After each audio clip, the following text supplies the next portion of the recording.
ಮಂಗಳೂರಿನ ಮಹತೋಬರ ಶ್ರೀ ಮಂಗಳಾದೇವಿ ದೇವಸ್ಥಾನದಲ್ಲಿ Navratri ಮಹೋತ್ಸವವು October 7ರಿಂದ October 16ರವರೆಗೆ ನಡೆಯಲಿದೆ. ನವರಾತ್ರಿಯ ಸಂದರ್ಭ ಪ್ರತಿದಿನ ವಿಶೇಷ ಪೂಜೆ ಹಾಗೂ ಧಾರ್ಮಿಕ ಕಾರ್ಯಕ್ರಮಗಳು ಜರುಗಲಿರುವುದು.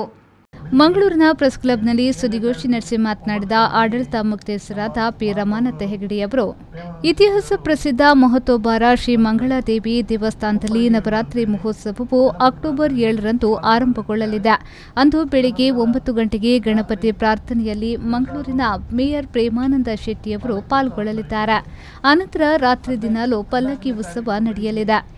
ಅಕ್ಟೋಬರ್ 14ರಂದು ಅಕ್ಷರಾಭ್ಯಾಸ, ಚಂಡಿಕಾ ಯಾಗ, ರಾತ್ರಿ ದೊಡ್ಡ ರಂಗಪೂಜೆ, ಅಕ್ಟೋಬರ್ 15ರಂದು ವಿಜಯದಶಮಿಯ ದಿನದಂದು ರಥಾರೋಹಣ ನೆರವೇರಲಿದೆ ಎಂದು ಹೇಳಿದರು. ದೇವಸ್ಥಾನದ ವರ್ಷಂಪ್ರತಿ ನಡೆಯುವ ನವರಾತ್ರೋತ್ಸವವು ಅಕ್ಟೋಬರ್ 7ರಂದು ಪ್ರಾರಂಭವಾಗಿ 16ನೇ ತಾರೀಕಿನವರೆಗೆ ಇದೆ.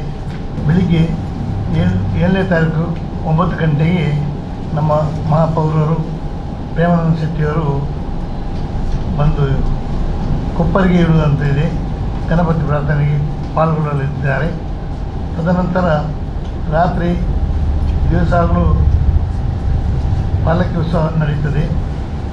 14ನೇ ತಾರೀಕು ಬೆಳಿಗ್ಗೆ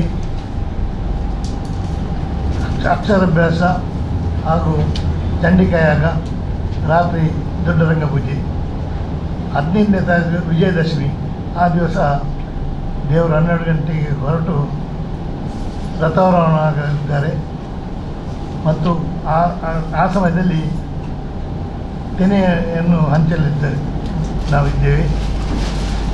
ಮತ್ತು ರಥಾರೋಹಣ ಆಗಿ ರಾತ್ರಿ 6 ಗಂಟೆಗೆ ದೇವರು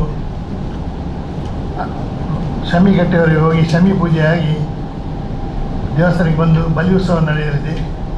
16ರಂದು ಜಲಕ ಅಂತ ಹೇಳ್ತಾರೆ. ಜಲಕ ಅಂದರೆ ಮಂಗಲ ಸ್ನಾನ. ಅದು ನೇತ್ರಾವತಿ ನದಿಯಲ್ಲಿ ದೇವರು ಹೋಗಿ ಸ್ನಾನ ಮಾಡಿ ಹಿಂದೆ ಬರುವ ಒಂದು ಪದ್ಧತಿ ಇದೆ.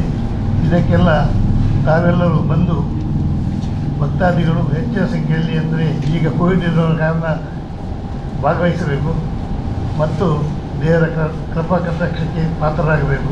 ಅದಲ್ಲದೆ ನಮಗೆ ಈ ಸಲ ಒಂದು ಆಕರ್ಷಣೆ ಅಂದರೆ ವಿದ್ಯುತ್ ದೀಪವನ್ನು ಮಂಗಳೂರು ನಗರ ಪಾಲಿಕೆಯಿಂದ ನಮಗೆ ವಿದ್ಯುತ್ ದೀಪದ ವೆಚ್ಚವನ್ನು ಕೊಡಲಿದ್ದಾರೆ.